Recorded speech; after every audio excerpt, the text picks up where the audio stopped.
direto para 46 municípios e 72 canais. No ar.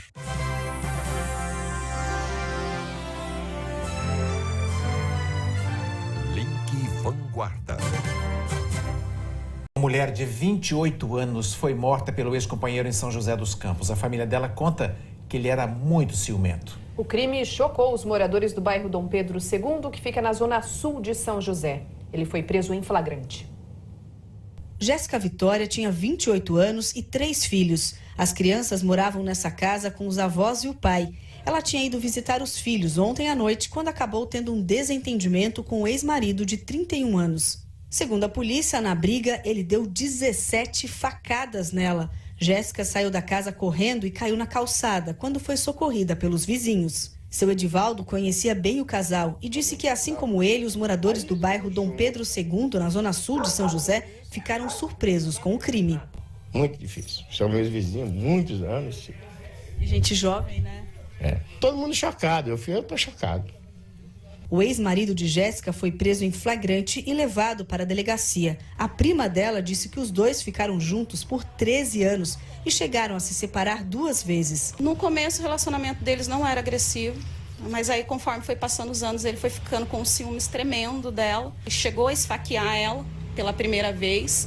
Ela chegou a fazer o boletim de ocorrência e, pelo jeito, não deu certo, né? A família dela está bastante abalada e agora tem apenas um desejo. A revolta está entre toda a família, mas que a justiça seja feita, porque prender já prendeu, que agora a justiça não solta e continue, né, fazendo o seu papel ali, que não dê chance para esse tipo de pessoa ficar na rua, né, que não merece, tem que ficar na cadeia mesmo.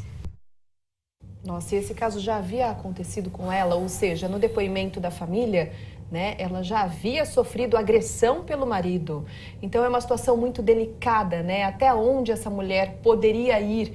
Afinal, ela teve 3 filhos com ele, não dá para você se afastar completamente da pessoa, né? Com 3 filhos. O telespectador que acompanha o Link Vanguarda vem percebendo que nos últimos dias a gente tem falado sempre de alguém que é ofendido, agredido, um homem que mata uma mulher, tudo. A gente sabe que é muito difícil uma lei impedir que a pessoa fique 100 metros, 200 metros ou 300 metros, o que seja definido pela justiça, distante da pessoa a quem ele quer atacar. É difícil. Então tem que mexer onde? Tem que mexer na educação. Pegar essas gerações que estão subindo agora, ir lá para a escola e ensinar valores de respeito, de cuidados, de delicadeza, que são valores que vão contornar todas as relações afetivas das pessoas desde pequenas, né? Filhos com os pais, filhos, colegas de sala de aula, tudo isso vai repercutir lá na frente depois em respeito a quem você troca relacionamento afetivo. Situação delicada, que se não começar agora, a coisa vai ficar pior ainda lá na frente. Continua falando sobre este caso com a repórter Vanessa Vantini, que acompanha, né, esse homicídio, feminicídio, desde amanhã. Vanessa, quais são as outras informações? Boa tarde.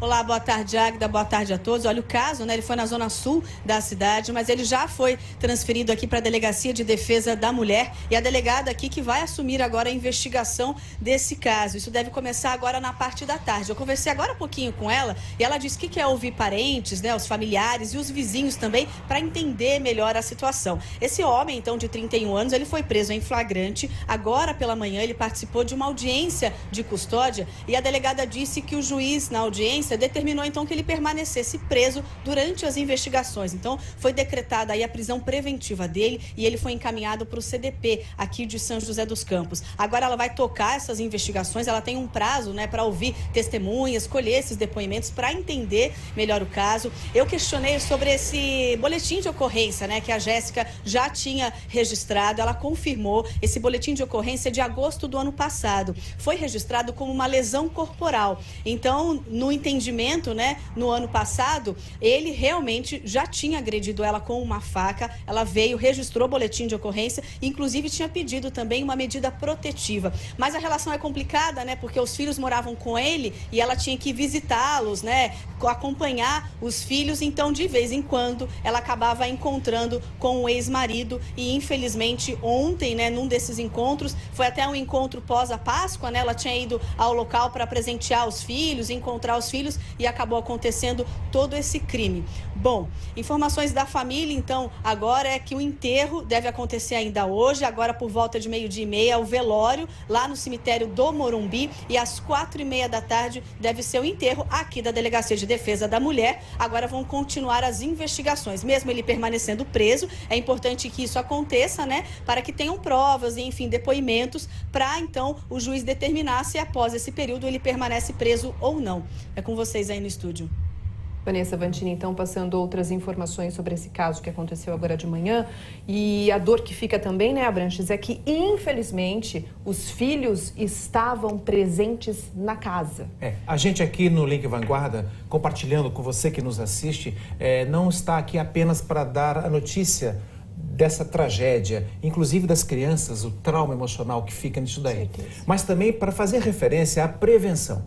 Não estamos apenas para falar do presente, dos cacos trágicos do presente, mas da prevenção para o futuro. Por isso que nós reforçamos aqui a importância da escola participar, da reorganização da família, para que isso não volte a acontecer e a gente tenha um futuro melhor para todos nós. Pode ser da quadrilha presa, acusada de usar aviões para transportar drogas.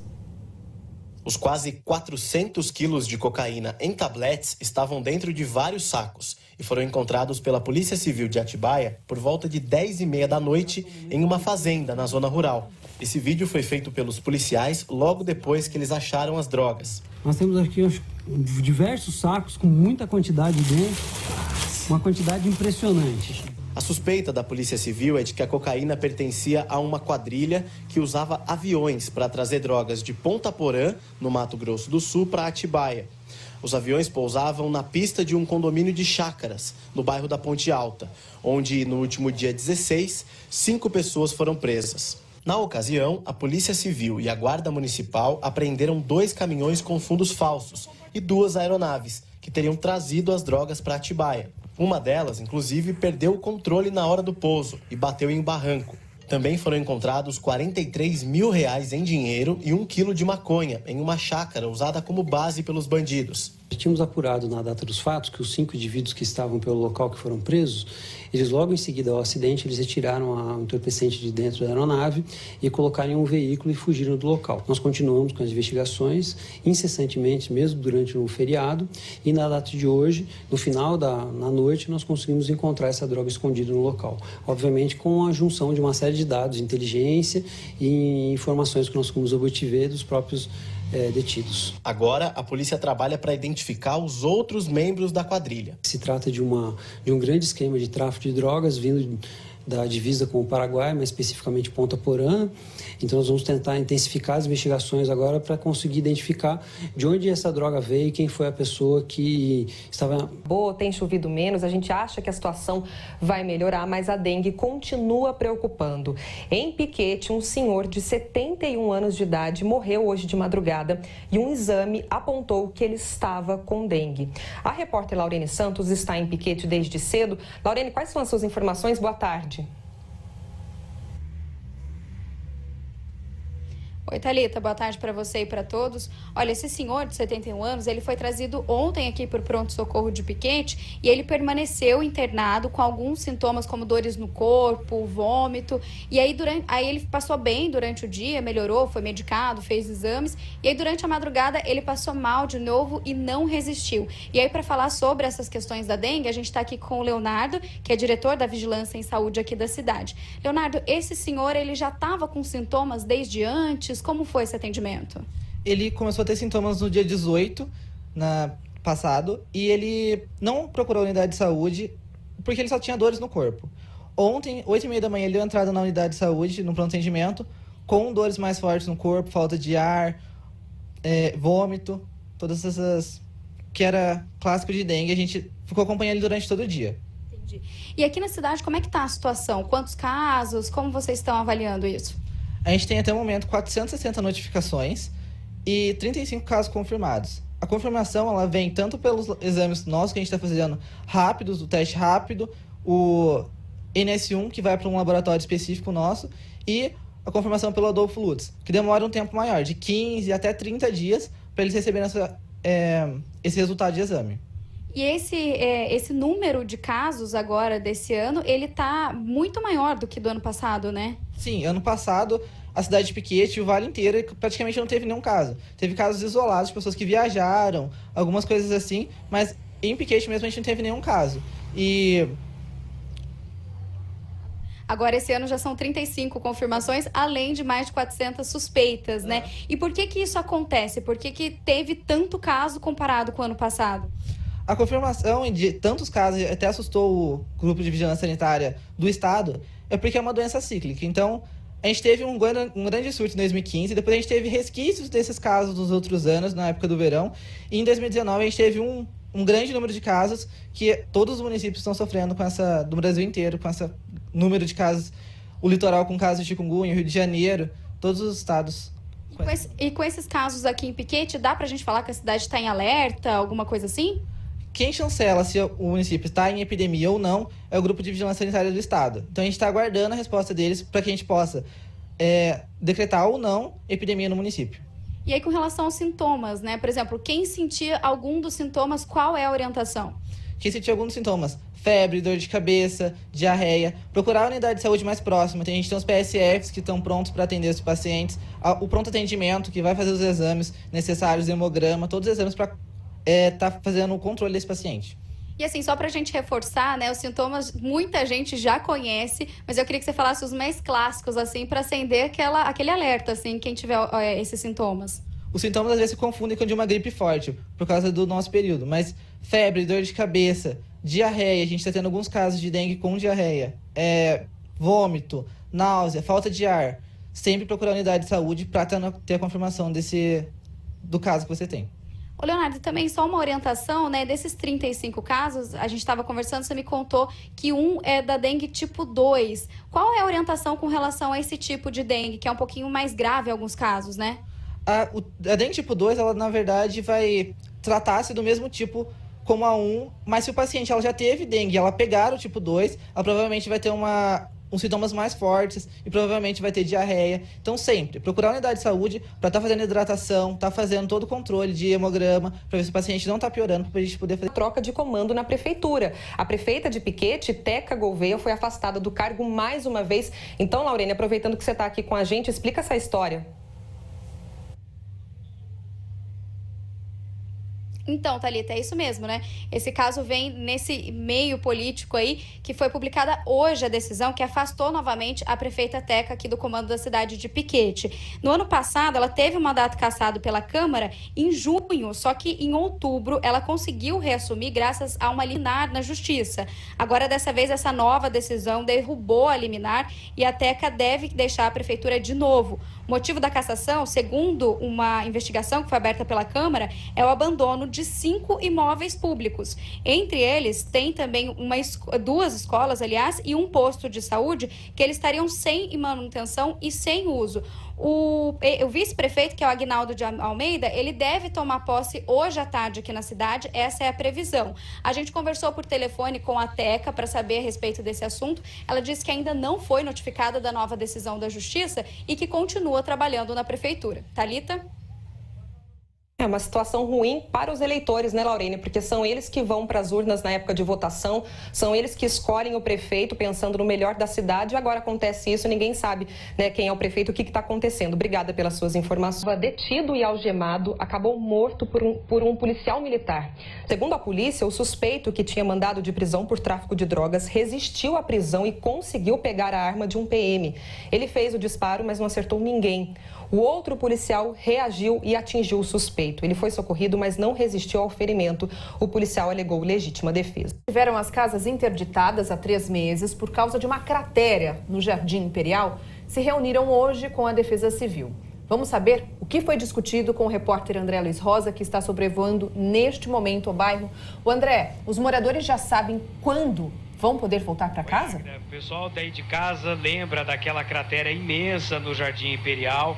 Ela foi coberta, porém os moradores ainda não vão poder voltar para as casas. A reunião foi hoje cedo com a Defesa Civil, bem onde a cratera se abriu. O motivo, segundo a Defesa Civil, é que ainda é necessário aguardar o assentamento, né, do solo e a segurança das pessoas é a prioridade, então por isso eles ainda não liberaram o retorno das famílias.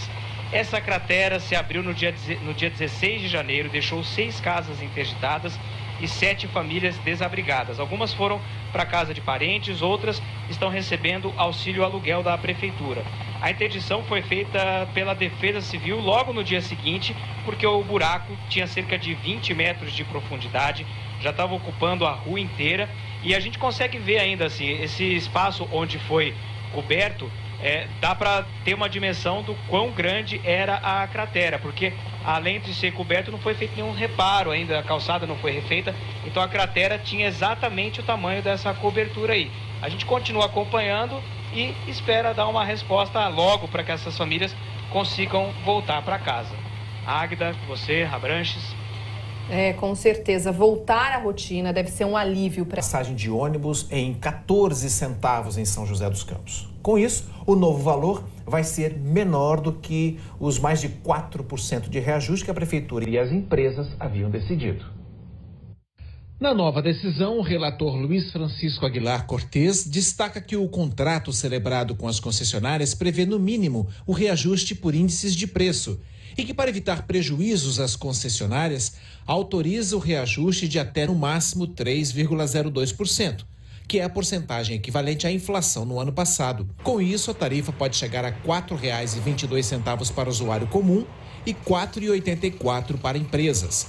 No pedido inicial para o reajuste, a proposta da Prefeitura e das empresas que operam o transporte coletivo era que o novo valor da passagem fosse de até R$ 4,90 para empresas e pagamento com dinheiro e de R$ 4,30 para quem usa o bilhete único. O aumento estava suspenso pela Justiça desde janeiro, após pedido da Defensoria Pública. O órgão defende que a Prefeitura não cumpriu a lei orgânica do município, deixando de discutir com a população a nova tarifa antes de aplicá-la. Agora a Defensoria Pública disse que vai analisar a nova decisão da Justiça.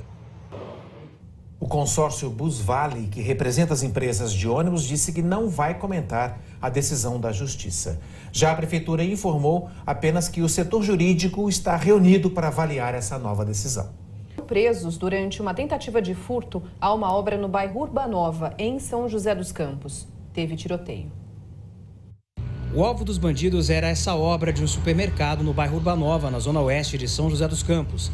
Segundo a polícia, 8 criminosos chegaram em um caminhão. O objetivo deles era levar materiais de construção e maquinários. Os seguranças da obra perceberam e chamaram a PM. Com a chegada da polícia militar, os bandidos fugiram. Houve perseguição pela Avenida Shishima Rifumi. A Avenida Shishima Rifumi termina exatamente nesse ponto. Ela é sem saída, não tem como seguir em frente. Os bandidos, então, tentando fugir da polícia, vieram até aqui com o caminhão. Tentaram fazer essa curva e acabaram batendo no alambrado. A ocorrência foi por volta das 11 horas da noite. Vários indivíduos aí tentaram fugir pela região de mato, sendo que 3 deles foram detidos. Nesse momento aí, inclusive, houve uma situação daí dos indivíduos ter efetuado disparos na direção das viaturas. A polícia revidou, né? Sim, houve revide da Polícia Militar, porém não houve ninguém ferido aí, ninguém foi ferido na situação. Os demais conseguiram se evadir aí para a região do mato. Hoje cedo, a polícia prendeu mais 2 suspeitos. Eles estavam caminhando a pé pela mesma avenida no bairro Urbanova e foram abordados nesta esquina. Eles estavam molhados aí, com a roupa molhada, estavam arranhados aí de mato, tudo indicando aí que eles tinham saído aí da região de mato. As buscas aí pela região continuam, né? As viaturas estão fazendo patrulhamento. A gente teve apoio aí até do Águia, para ver se localiza os demais indivíduos. Em nota, a assessoria de imprensa do supermercado, que está sendo construído, disse que registrou um boletim de ocorrência e informou que não houve feridos nem prejuízos. Motos aumentou nos últimos anos. Em São José dos Campos, 2019 começou movimentando as lojas do ramo. Uma das explicações para esse aumento é o avanço dos aplicativos de entrega de produtos, principalmente os de comida. O Alessandro gosta tanto de moto que não faz nem 4 meses que ele comprou uma e já está querendo outra. Ele veio nessa loja e avaliou bem as opções. Vim fazer uma revisão, né? E tô vendo se muda de estilo ou não, né? Que eu tenho uma estradeira e tô procurando pegar uma mais esportiva. Nesse começo de ano, muita gente seguiu o mesmo caminho e comprou uma moto nova. É o que mostram os dados da FenaBrave, a Federação Nacional de Distribuição de Veículos Automotores. Só no primeiro trimestre foram vendidas quase 259 mil motos no país, uma alta de 18% comparando com o mesmo período do ano passado. E esse é o melhor resultado desde 2016. Os vendedores dizem que tem sido mais fácil conseguir crédito nos bancos. E isso tem ajudado muito na hora de fechar um negócio. As financeiras estão agora aprovando o crédito com mais facilidade e também reduziu também a taxa de juros. Outro fator que justifica esse aumento nas vendas é o número de pessoas que estão comprando motos para trabalhar. Nesse quesito, motos como essas de 150 cilindradas são as campeãs de vendas. As pessoas hoje têm muita dificuldade em estacionar, então a moto é muito rápido, muito fácil dele chegar no local, já estacionar e entregar logo o alimento ou o produto que ele vai entregar. Nessa outra loja, o crescimento nas vendas movimentou também outros serviços. Todo esse processo de vendas, montagem da motocicleta, ele reflete em toda a concessionária, né? Tanto também no nosso setor de pós-venda, oficina, então isso tudo gira bem. O Raul tem um trabalho fixo e começou a fazer entregas por um aplicativo de comida depois que comprou a moto. É um meio de transporte mais econômico, não gasta muito, né? Aí também surgiu a era dos aplicativos, né? Que aí foi uma renda extra. Eu posso tirar um dinheiro extra utilizando minha moto, né? Já o William só quer saber de passear e curtir a moto nova. Eu gosto por causa da sensação, né, que a gente tem. E desde sempre, né, que meu pai começou com moto lá em casa e acabou que todo mundo teve moto e entrou no sangue, né? A gente destaca agora uma das notícias do G1 da Vanguarda que está sendo muito comentada, principalmente em Ilhabela, né, Aguida? É isso mesmo. A cidade fez um show de humor e contratou alguns comediantes. A questão é que cada contratado recebeu, em média, R$ 2.500 pelo show. Artistas ouvidos pelo G1, pelos jornalistas do G1 da Vanguarda, confirmaram essa informação. Mas não foi esse o valor divulgado no Diário Oficial de Ilhabela. De acordo com o que foi publicado, as apresentações custaram entre R$ 8.000 e R$ 29.000. Esse é um dos artistas comediantes, o Maloc, que deixou o vídeo que você pode ver nessa reportagem. Né? Tem o vídeo dele, tem também o depoimento de outros artistas que participaram desse show humorístico. Bom, a prefeitura nega essas irregularidades, mas depois dessa repercussão vai abrir uma sindicância para saber o que aconteceu. Há aí uma diferença muito grande de valores, de 2.500 para até 29.000, que foi publicado no Diário Oficial. Alguma coisa precisa ser explicada. Mesmo sendo festival de humor, não é uma diferença nada engraçada, né? E mais uma vez para falar de saúde, por causa do feriado de ontem aqui em Taubaté, a nova etapa da campanha de vacinação contra a gripe começou hoje na cidade e o horário de atendimento em alguns postinhos foi estendido essa semana. Quem traz as informações ao vivo do Alto é o repórter André Luiz Rosa. Oi, Thalita, boa tarde para você. Os moradores podem se vacinar até 7 horas da noite nos postinhos da Independência esses que vocês estão vendo aí nas imagens, do Murisco e do Três Marias e também do bairro Chácaras Reunidas. Esse horário estendido segue até a próxima sexta-feira. Nas outras unidades, as doses da vacina contra a gripe são aplicadas normalmente até 3h30 da tarde. Agora, além das crianças e das mulheres grávidas e as chamadas puérperas, que são aquelas que já tiveram neném há mais ou menos 45 dias, também devem se vacinar os idosos a partir dos 60 anos e os profissionais da área da saúde. Lembrando que na semana passada a Prefeitura de Taubaté confirmou a primeira morte do ano por H1N1. Foi uma menina de 1 ano de idade que morava no bairro Chácara Silvestre. Thalita, com você. É por isso a importância das pessoas se imunizarem, né, André? Aproveitando a UBS aí da Independência, onde você está mostrando, além de estar com o horário estendido, é o único postinho de Taubaté que não fecha para o horário de almoço. Então as pessoas também podem aproveitar esse horário para se vacinar. Não tem desculpa para não tomar a dose. De Lorena, que está transformando a Escola Estadual Arnolfo Azevedo. Os estudantes queriam reformar a quadra da escola, mas a verba que eles tinham não era suficiente. O Thiago Bezerra conta pra gente o que aconteceu. A quadra da Escola Estadual Arnolfo Azevedo tá linda. O piso tá lisinho, a pintura nova e as traves reformadas. Agora, olha só como ela tava há 5 meses. As melhorias foram feitas pelos próprios alunos e tudo começou quando eles receberam uma verba do Grêmio Estudantil. O ano passado nós recebemos do governo do estado uma verba de R$5.000, né? É o Orçamento Participativo Jovem. É um orçamento que vem justamente para o pessoal do Grêmio, onde eles tinham como objetivo discutir com os próprios alunos aonde eles queriam destinar essa verba. Na hora de decidir onde o dinheiro ia ser usado, que dúvida! O banheiro precisava de válvulas novas, assentos e espelho. O anfiteatro estava com problemas no forro e nas cadeiras. A gente foi passando de sala em sala, querendo descobrir o que eles precisavam, o que seria melhor para atender as necessidades de todos os alunos. E acabou que a gente chegou no consenso que a gente achou que seria melhor a gente poder investir na quadra, para que a gente pudesse ter a prática de esportes e tal, que estava meio defasada. Os estudantes não fizeram todo o trabalho sozinhos, não. Até porque a verba de R$5.000 não era suficiente. Eles tiveram a ajuda de muitos voluntários. A gente precisou arrecadar mais, a direção ajudou, a mão de obra não foi paga porque a própria comunidade já ajudou. Eu pintei a parte da ferragem, eu ajudei a fazer tudo aí. Eu vou vir aqui, meus filhos estudaram aqui, se formaram, eu estudei aqui, minha irmã estudou aqui também. E eu mesmo, quando venho aqui no fim de semana, eu posso utilizar, entendeu? Por isso que eu ajudei, eu sei que vai ajudar bastante gente aqui em Lorena. A quadra ficou bonita, é verdade, mas há quem diga que melhor ainda foi outra coisa, os vínculos que a comunidade criou entre si. Agora eles estão desse jeito aqui, ó, batendo o maior bolão, todo mundo junto.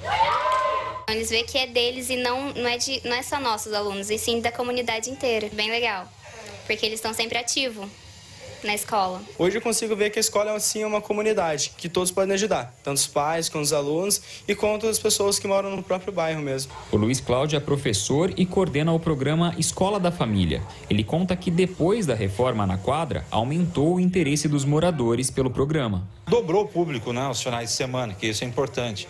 As crianças que tinham atividades fora da escola, envolvidas com drogas, essas coisas, hoje elas estão aqui e muitos deixaram de usar drogas, estão aqui com a gente, fazendo um trabalho muito legal. E não acabou, não. Recentemente, um comerciante doou essa bicicleta novinha para os alunos. Nós recebemos de uma doação, onde as cifras que a gente vender, nós vamos usar para a melhoria da escola. Então, tem mais trabalho pela frente, dentro e fora da sala de aula. Isso é um trabalho que nós só começamos, né? Agora eles estão até motivados que nós temos outras ações. E a cada momento surgem novas ideias. Muitas coisas que você nem pensa, eles pensam com muito mais propriedade que a gente. E nisso você constrói, com certeza, uma educação de qualidade. Tá vendo que exemplo bacana esses alunos estão dando para muitas administrações? Exemplo de organização, de responsabilidade, mas eles não têm muita experiência, né? Imagina se todos os políticos que têm experiência, que têm recursos, se todos eles fizessem um bem danado assim para a comunidade, né? Foi baleado hoje de manhã enquanto passava de moto pelo bairro Rio Comprido, em Jacareí.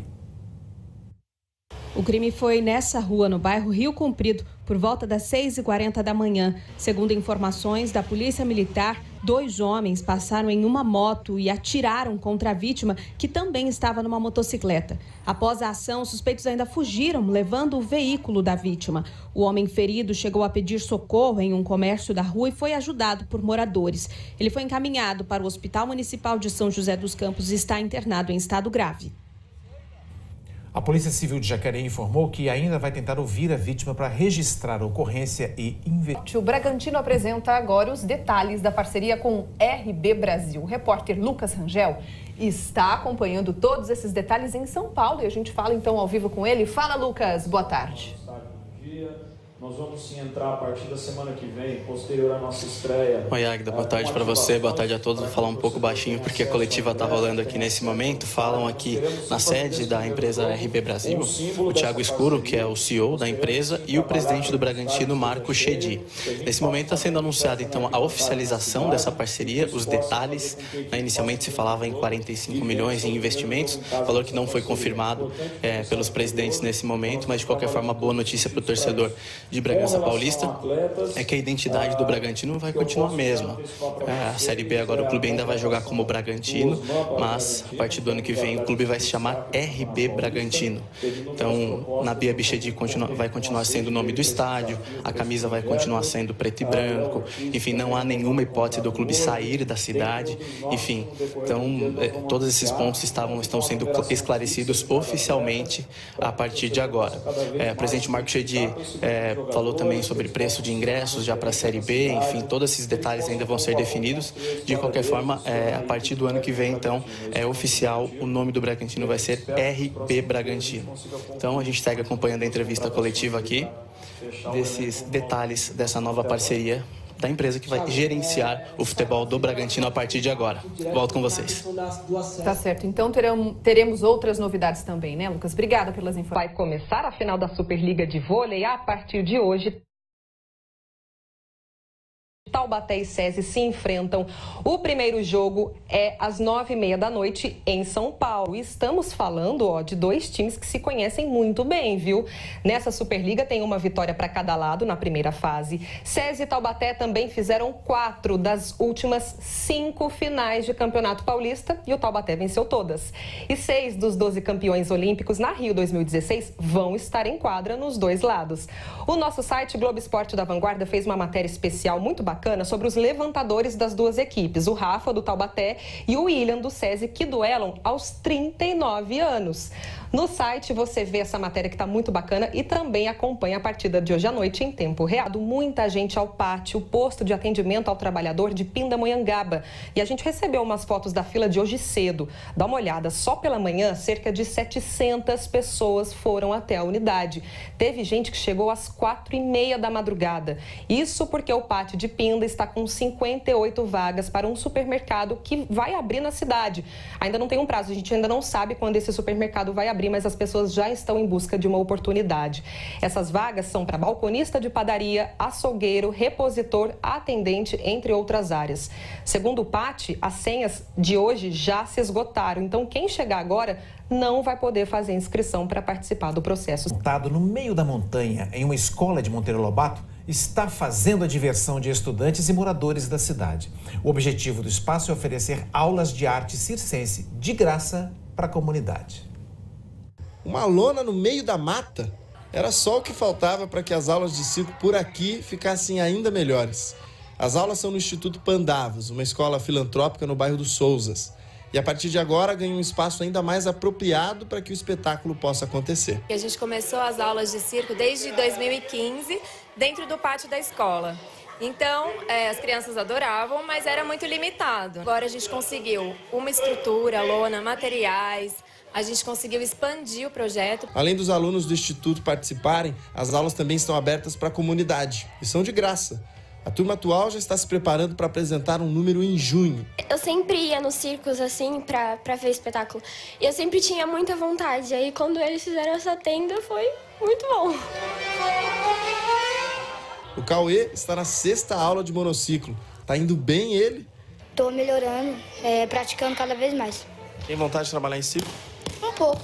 É uma cultura, é uma coisa melhor, agradável de fazer. Apesar do espetáculo da turma ainda não estar pronto, a lona precisava de uma estreia.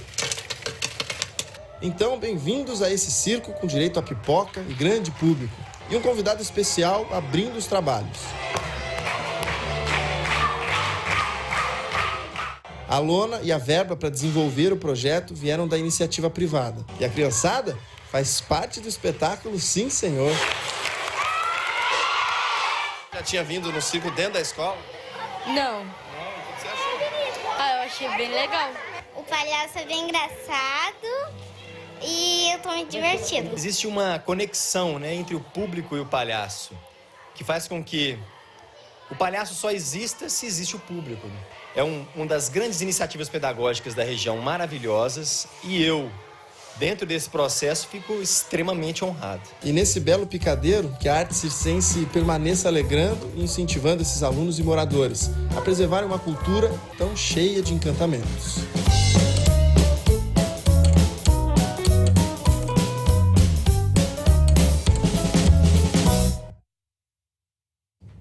gente olhando isso daí, a gente percebe, né, Águida, que eu, quando era criança, eu ia muito a circo e era algo mágico quando eu chegava na cidade pequena. O circo era muito mais presente, né, na vida das pessoas. Muito mais presente. Se tem uma instituição que se ressignificou com o passar dos últimos anos, foi o circo. Não tem mais animal, o respeito aos animais é muito maior. O que é muito positivo. E então destacou-se o quê? Esse caráter pedagógico do circo. A arte circense é capaz de educar e mexer com a sensibilidade de estudantes. Olha aí, pessoal, aprendendo. Exatamente, porque a arte circense envolve atividades físicas, disciplina para poder fazer esses exercícios com muita precisão, porque não é fácil, né? É um treinamento diário. E também a artes cênicas, que ajuda a desenvolver também. Atualmente, 60 pessoas estão participando das aulas de circo em Monteiro Lobato. E para esse ano, as vagas já estão esgotadas. Com a imagem ao vivo do Vancop, que está sobrevoando a rodovia Presidente Dutra. É isso mesmo, André?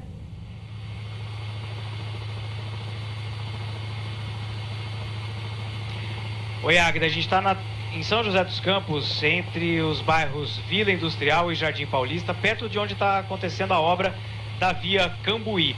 Esse trecho aqui da Via Dutra, por causa dessas obras, inclusive, por causa do afunilamento também da rodovia na pista sentido São Paulo, sempre fica um pouco mais carregado. Agora o trânsito está intenso, mas fluindo bem para o motorista. Para quem vai para São Paulo, é importante frisar, ali na região de Guarulhos e na chegada à capital, tem bastante veículo por causa do excesso de carros, então o motorista tem que ter um pouco de paciência porque tem uma certa lentidão por lá. Tirando isso, o trânsito segue tranquilo, sem acidentes ao longo dessa manhã.